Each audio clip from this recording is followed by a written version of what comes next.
بسم اللہ الرحمن الرحیم۔ المذل، ذلت دینے والا۔ علماء اکرام نے جو اس کے خواص لکھے ہیں وہ درج ذیل ہیں۔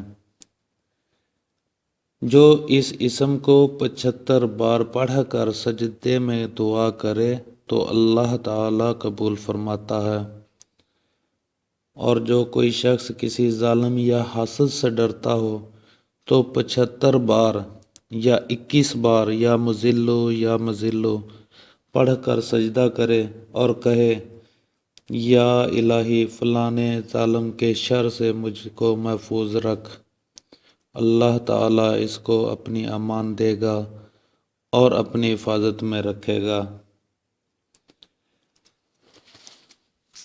جس کا کوئی حق کسی کے ذمہ ہو اور وہ ادا کرنے سے ٹال مٹول کر رہا ہو تو اس اسم مبارک کو بکثرت پڑھنے سے وہ اس کا حق انشاءاللہ ادا کر دے گا۔ اللہ حافظ۔